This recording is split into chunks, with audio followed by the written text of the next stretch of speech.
Hello बच्चों, क्या हाल चाल, कैसे हैं आप लोग? अच्छे हैं तो अच्छे रहिए, पढ़ते रहिए। जल्दी से तैयार हो जाइए, आप लोग कॉपी कलम किताब निकालिए और पढ़ना लिखना स्टार्ट करिए। तो आइए, आज का हमारा सब्जेक्ट है उद्यमिता के मूल आधार अर्थात फंडामेंटल ऑफ इंटरप्रेन्योरशिप।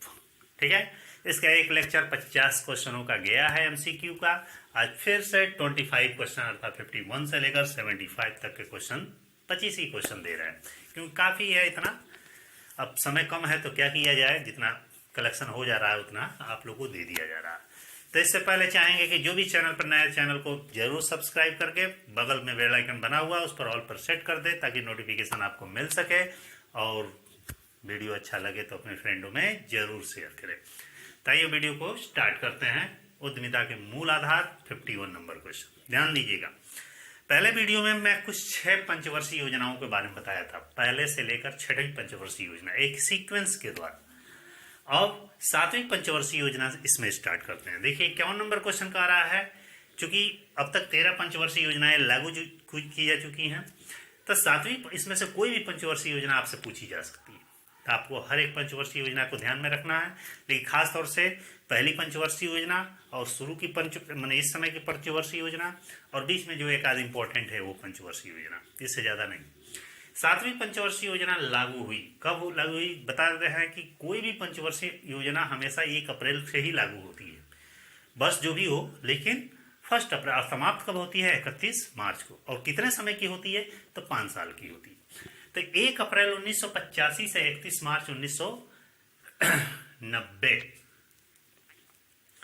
ठीक है, के मध्य में लागू किया गया था। ठीक है, 1 अप्रैल 1985 से और 31 मार्च 1990 पहली 7वीं पंचवर्षीय योजना थी। 12वीं अब उसके बाद से जब 8वीं पंचवर्षीय योजना लागू होने की हुई तो लागू नहीं हुई, क्योंकि 90 से 1 अप्रैल 1990 से 8वीं पंचवर्षीय योजना लागू हो जानी चाहिए, लेकिन ऐसा नहीं हुआ। फिर देश में कुछ उथल पुथल हुआ और काफ़ी देश के सामानों की कीमतें, मूल्यों में वृद्धि हुई, देश में दिक्कत परेशानियां उत्पन्न हुई, तो पंचवर्षीय योजना को लागू नहीं किया गया। अनवरत योजना लागू हुई 2 वर्ष के लिए, अर्थात 90 से 92 तक, 31 मार्च 92 तक अनवरत योजना लागू हुई। बीच बीच में जब भी पंचवर्षीय योजना लागू नहीं हुई है, तो चाहे 1 साल के लिए, चाहे 2 साल के लिए, चाहे 3 साल के लिए, वो अनवरत योजना कहलाती है। तो अनवरत योजना लागू हुई 2 वर्ष के लिए, 90 से 92 तक। 53 नंबर क्वेश्चन का रहा है 8वीं पंचवर्षीय योजना लागू हुई, कब लागू हुई? फिर से 1 अप्रैल 1992 से 31 मार्च 1997 के मध्य लागू हुई।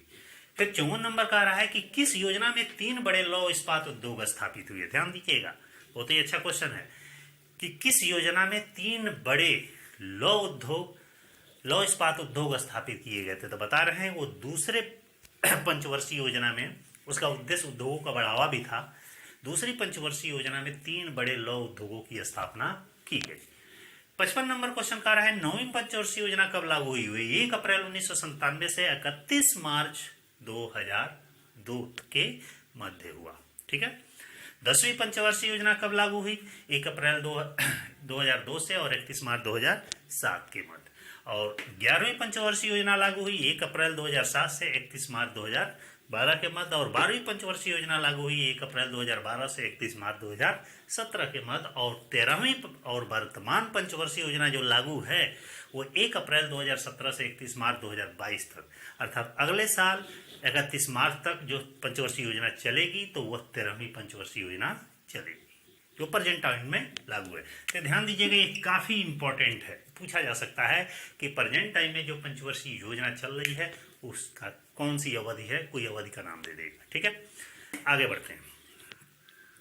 पारसियों का आगमन कहाँ से हुआ? नाम है ये पारसी। तो पारसियों का आगमन पारसिया देश से हुआ। ठीक। 61 नंबर क्वेश्चन का रहा है औद्योगिक नीति घोषित की गई। औद्योगिक नीति 24 जुलाई 1991 को घोषित की गई। और एक और चीज पूछ रहा है, नवीन औद्योगिक नीति का विकास हुआ। यह 1990 से 91 का मतलब वही 91 में ही लागू हुई, लेकिन 90 से 91 के बीच जो नया औद्योगिक नीति है उसे लागू किया गया। 63 नंबर फोटोकॉपी उपकरण का आविष्कार हुआ था 1960 में जीसी विलियम्स के द्वारा। ठीक। और 64 नंबर का रहा है परियोजना तैयार की जाती है। परियोजना अर्थात प्रोजेक्ट तैयार किया जाता है किसके द्वारा? प्रबंधक के द्वारा, प्रवर्तक के द्वारा, प्रबंधक के द्वारा और उद्यमी के द्वारा, किसी के भी द्वारा प्रोजेक्ट तैयार किया जा सकता है। प्रोजेक्ट मतलब किसी विशेष विषय पर हमें कार्य करना होता है तो पहले ही उसकी रूपरेखा तैयार कर ली जाती है, जिसे प्रोजेक्ट नाम दिया गया। तो ये प्रोजेक्ट इन तीनों में से आप भी तैयार कर सकते हैं, जो भी कोई व्यक्ति कार्य कर रहा है उसके द्वारा प्रोजेक्ट तैयार किया जा सकता है। 65 नंबर क्वेश्चन कर रहा है, लघु उद्योगों के प्रति सरकार का दृष्टिकोण क्या है?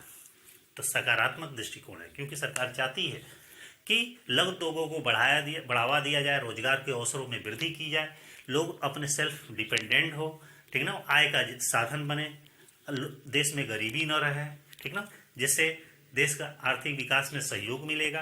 तो इसलिए लघु उद्योगों के प्रति सरकार का दृष्टिकोण हमेशा सकारात्मक है। आगे बढ़ते हैं हम 66 नंबर की ओर।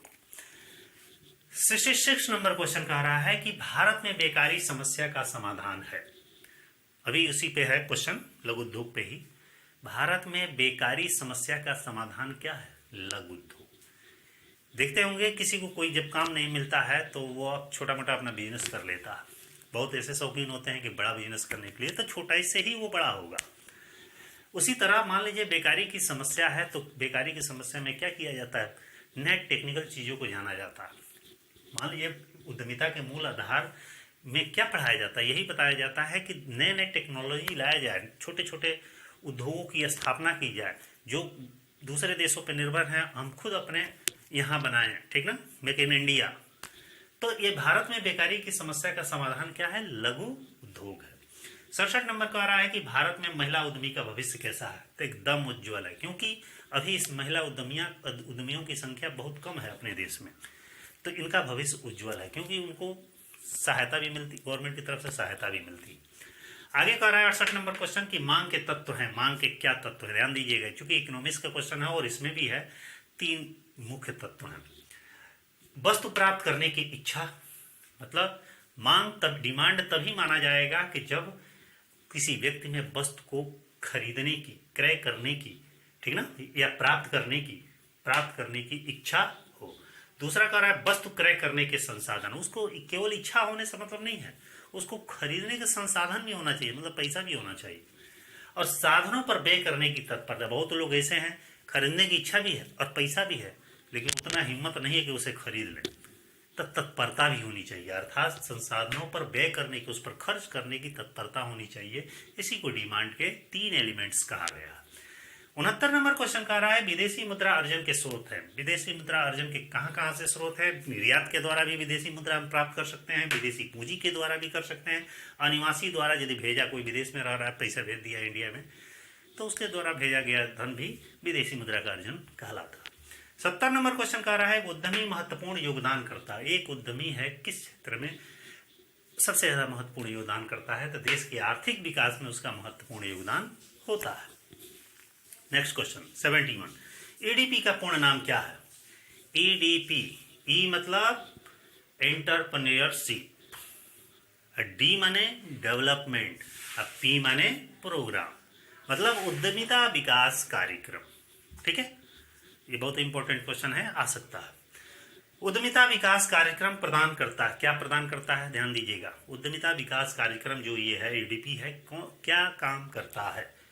तो स्वरोजगार माने खुद रोजगार उपलब्ध कराता है या उस पर डिपेंड होता है।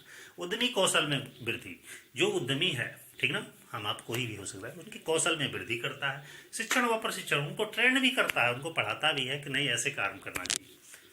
73 नंबर क्वेश्चन कह रहा है बाह्य पर्यावरण विश्लेषण के घटक है। बाह्य पर्यावरण विश्लेषण के बहुत सारे घटक है, जिसमें आर्थिक घटक है, सामाजिक घटक है, तकनीकी घटक है, राजनीतिक घटक है। 74 नंबर कह रहा है कि बाजार विश्लेषण बताता है। बाजार विश्लेषण क्या बताता है? बाजार के क्षेत्रों के बारे में बताएगा, और क्या बताएगा।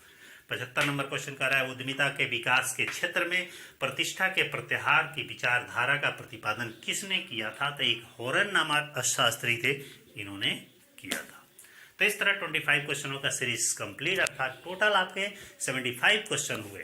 तो ये वीडियो कैसा लगा आप लाइक कमेंट के माध्यम से जरूर बताइएगा, और बहुत तैयारी कर लीजिए, एग्जाम आने वाला है। ठीक है, बहुत सारे बच्चों का एग्जाम हो गया है, किसी का होने वाला है, किसी का अभी थोड़ा समय है। तो जो है जैसे भी है, शिक्षा है, पढ़ाई है, नुकसान नहीं जाएगी, पढ़ लेंगे तो अच्छा ही रहेगा। तो ठीक है, फिर नेक्स्ट वीडियो में हम नेक्स्ट डे मिलते हैं, तब तक के लिए बाय।